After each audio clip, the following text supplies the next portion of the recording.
नमस्कार, मैं हूं राहुल शर्मा और आप देख रहे हैं नेक्स्ट 9 न्यूज। और आज हम अपने प्रोग्राम में बात करने वाले हैं उत्तर प्रदेश की।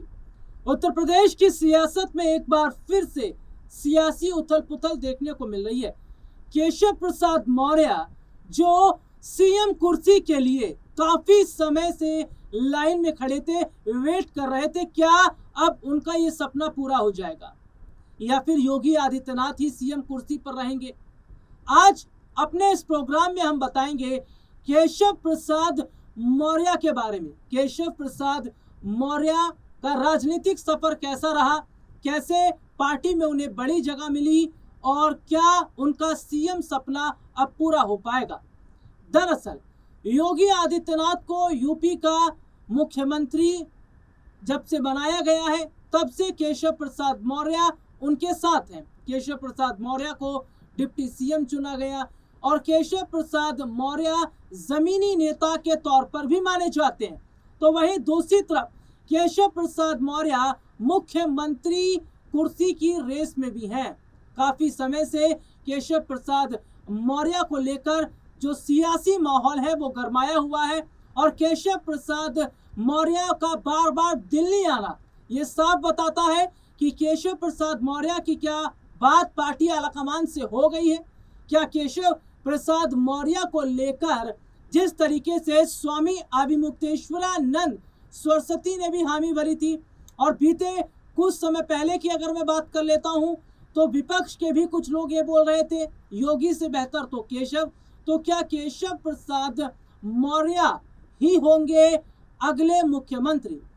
देखिए, यूपी बीजेपी में बड़ा फेरबदल इस वक्त माना जा रहा है। बहुत बड़े हद तक बदलावों की बात कही जा रही है और यूपी 2027 के चुनाव से पहले कई नेता ऐसे हैं जिन्हें हो सकता है पार्टी से बाहर किया जाए और कईयों को बड़ी जगह दी जाए। बात केशव प्रसाद मौर्य की कर रहे हैं कि किस तरीके से केशव प्रसाद मौर्य एक जमीनी नेता के तौर पर माने जाते हैं। देखिए, केशव प्रसाद मौर्य भी जमीन से उठकर नेता बने हैं। केशव प्रसाद मौर्य कौशाम्बी के सिराथू के काशिया गांव के रहने वाले हैं। उनके पिता श्याम लाल वही चाय की दुकान चलाते थे। उनकी प्राथमिकता शिक्षा दीक्षा भी गांव में हुई थी। कहते हैं बचपन में केशव पिता की दुकान चलाने में मदद करते थे और अखबार भी बेचते थे। हालांकि हलफनामे के मुताबिक स्थिति काफी अलग है। उनके और उनकी पत्नी के पास करोड़ों की संपत्ति है। हलफनामे के अनुसार केशव जो है वो करोड़ों की संपत्ति के मालिक है। Petrol pump, agro trading company और कामधेनु लॉजिस्टिक आदि के वे मालिक हैं और साथ ही जीवन ज्योति अस्पताल में दोनों पार्टनर हैं। सामाजिक कार्यों के लिए कामधेनु चैरिटेबल सोसाइटी भी बन रखी है।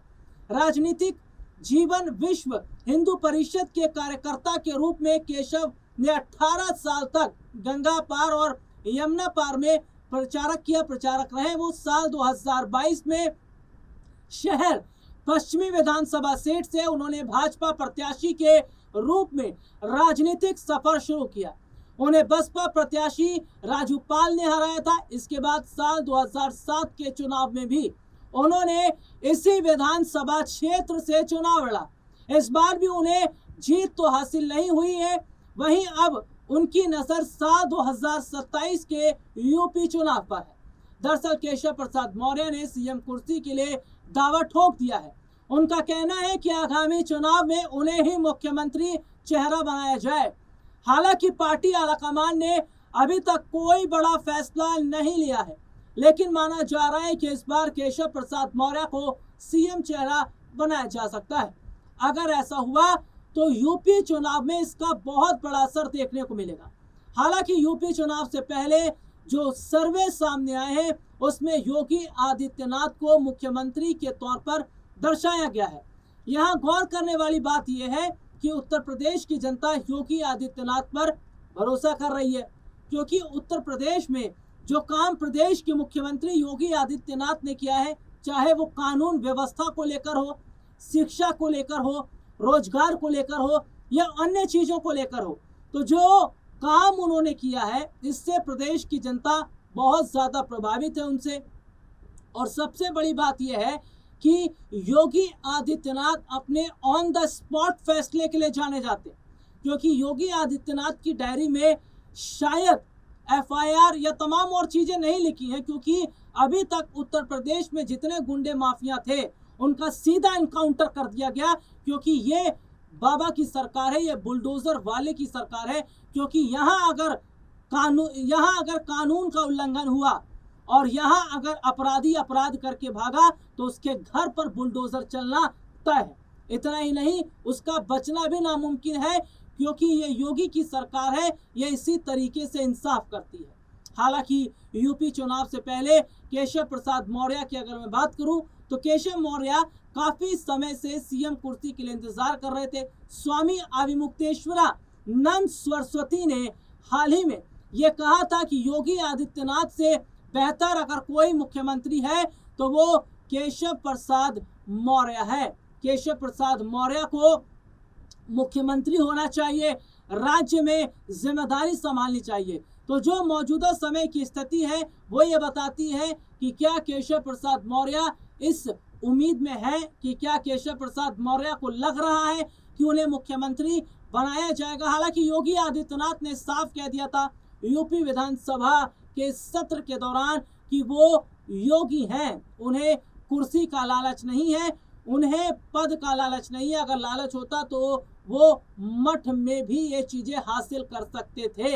यानी कि योगी आदित्यनाथ ने कहा कि अगर मैंने सत्ता संभाली है तो प्रदेश को बेहतर बनाने के लिए, स्कूलों को बेहतर बनाने के लिए, शिक्षा को बेहतर बनाने के लिए और जो भी तमाम चीजें जो गड़बड़ियां हुई थी उनको बेहतर बनाने के लिए। आज उत्तर प्रदेश में देखिए, जब से योगी की सरकार आई है तब से कानून व्यवस्था बेहतर हुआ है। इसके अलावा लॉ एंड ऑर्डर पूरी तरीके से फॉलो किया जा रहा है और तो और ये तक भी माना जा रहा है कि बहुत बड़े हद तक जो उम्मीद है वो अब योगी आदित्यनाथ से इसलिए हो रही है क्योंकि ये कहा जा रहा है कि अगर 27 का जो चुनाव है वो अगर योगी आदित्यनाथ जीत जाते हैं तो 29 यानी 2029 के लिए उनका रास्ता साफ हो जाएगा। 2029 में वो प्रधानमंत्री पद के दावेदार होंगे। यानी कि जो मौजूदा समय की स्थिति है वो ये बताती है कि योगी आदित्यनाथ क्या प्रधानमंत्री बनने के लिए तैयार है। हालांकि मंच से योगी आदित्यनाथ ने कहा कि जिस दिन प्रधानमंत्री की कुर्सी उनके हाथ में आ गई उस दिन पीओके को हासिल करके रहेंगे। और तो और उन्होंने ये तक कह दिया था कि देश का नक्शा भी बदल दिया जाएगा। यानी कि सीधे सीधे तौर पर योगी आदित्यनाथ ने कह दिया है कि जनता अगर उन्हें प्रधानमंत्री के तौर पर देखना चाहती है तो जनता का विश्वास उनके साथ रहना चाहिए। अगर केशव प्रसाद मौर्य यूपी के मुख्यमंत्री बन जाते हैं तो ऐसे में जहां केशव मौर्य के जरिए बीजेपी अपनी जातिगत जो राजनीति, देखिए सबसे बड़ी बात अगर मैं करूं तो केशव प्रसाद मौर्य जो कि ओबीसी वोट बैंक पर बड़ा प्रभाव रखते हैं, प्रभाव उनका रहता है, माना भी जाता है और यही वजह है कि काफी समय से अपने इलाके में उनका अच्छा खासा दबदबा है, वोटर्स के बीच उनका अच्छा खासा दबदबा है। यानी कि उत्तर प्रदेश में एक नई जो तस्वीर है वो देखने को मिल सकती है। अगर केशव प्रसाद मौर्य मुख्यमंत्री होते हैं तो शायद योगी आदित्यनाथ को 2029 में प्रधानमंत्री पद के लिए आगे किया जा सकता है। फिलहाल देखिए यहाँ पर एक बात जो है वो दिलचस्प बात ये दिखाई दे रही है कि योगी आदित्यनाथ जो है अभी वो सीएम कुर्सी छोड़ने के लिए तैयार नहीं है, क्योंकि जनता भी ये चाहती है कि योगी आदित्यनाथ अभी सीएम कुर्सी ना छोड़े, वो सीएम कुर्सी पर बने रहे।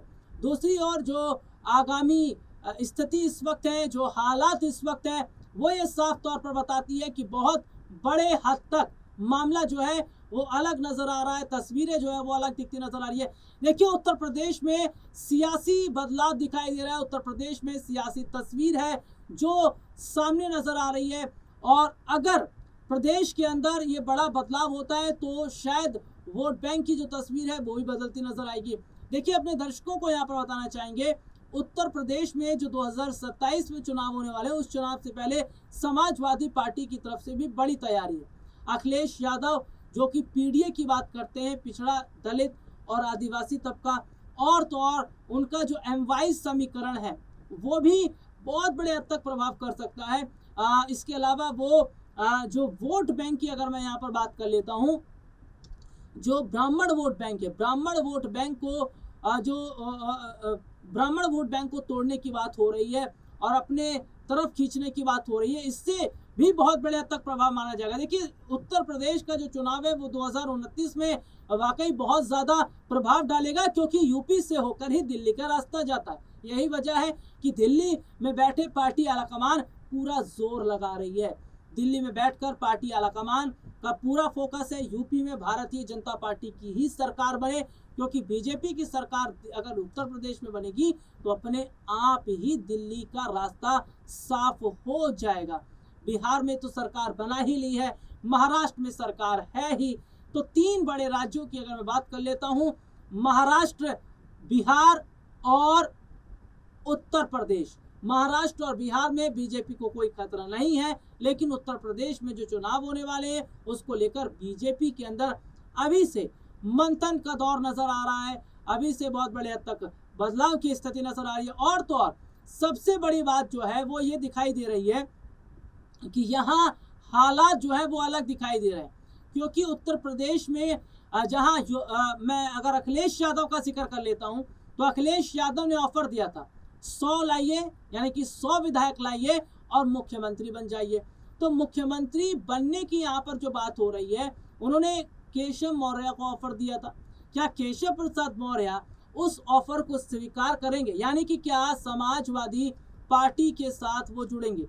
देखिए, बहुत बड़े हद तक अगर मैं बात करूं तो जो तस्वीर है वो आईने की तरफ साफ है कि अगर केशव प्रसाद मौर्य के हाथ मुख्यमंत्री कुर्सी नहीं लग पाती है, केशव प्रसाद मौर्य अगर सीएम जो है वो चेहरा नहीं बनते हैं, तो ऐसे में बड़ा बदलाव नजर आएगा। और जो बड़ा बदलाव है वो यही होगा कि केशव जो है वो पार्टी तोड़ सकते हैं, विधायक तोड़ सकते हैं, विधायकों को अलग कर सकते हैं, यानी कि बहुत बड़े हद तक इस वक्त जो तस्वीर है वो बदलती नजर आ रही है। हालांकि जो 27 का चुनाव है वो वाकई बीजेपी के लिए काफ़ी ज़्यादा मायने रखेगा। तो दूसरी तरफ अगर मैं बात करूँ, अगर योगी आदित्यनाथ को मुख्यमंत्री नहीं बनाया जाता तो क्या योगी आदित्यनाथ पार्टी के साथ रहेंगे या राजनीति से संन्यास ले लेंगे, एक सवाल है। हालांकि योगी आदित्यनाथ को प्रधानमंत्री बनाने की बात जरूर चल रही है, क्योंकि ये खबर चल रही है कि योगी आदित्यनाथ को बड़ी जगह दी जाए, योगी आदित्यनाथ को बड़ी जिम्मेदारी दी जाए। बहुत बड़े हद तक जो तस्वीर है वो इस वक्त उत्तर प्रदेश के अंदर जो सियासी बदलाव है उसकी नज़र आ रही है, क्योंकि समाजवादी पार्टी के अलावा बसपा भी पूरी ताकत के साथ खड़ी है। बसपा जो है वो यूपी में कमबैक करने की सोच रही है। हालांकि माना जा रहा है मायावती के लिए अग्नि परीक्षा से कम नहीं है, क्योंकि मायावती अगर इस चुनाव में कुछ नहीं कर पाती हैं तो शायद उनका जो राजनीतिक सफर है वो यहीं तक खत्म हो जाएगा। और यही वजह मानी जा रही है कि मायावती ने अपने भतीजे आकाश आनंद को पार्टी की जिम्मेदारी सौंप दी है, यानी कि अब मायावती की जगह आकाश आनंद पार्टी को संभालेंगे। तो यहाँ पर माना यह जा रहा है कि बहुत बड़े हद तक जो बदलाव है, बहुत बड़े हद तक जो तस्वीर है वो अलग होती नजर आ रही है। देखिए, गौर करने वाली बात यह है कि फिलहाल उत्तर प्रदेश के अंदर हालात अलग हो गए हैं, फिलहाल उत्तर प्रदेश के अंदर तस्वीरें अलग हो गई हैं, और जो मौजूदा समय की स्थितियों को देखा जा रहा है वो ये शायद बताता भी है कि क्या आगामी समय के अंदर उत्तर प्रदेश में एक बड़ा बदलाव देखने को मिलेगा या देखने को मिल सकता है। तो फिलहाल आज के इस प्रोग्राम में इतना ही, आपसे फिर मुलाकात होगी, तब तक के लिए इजाजत दीजिए, नमस्कार।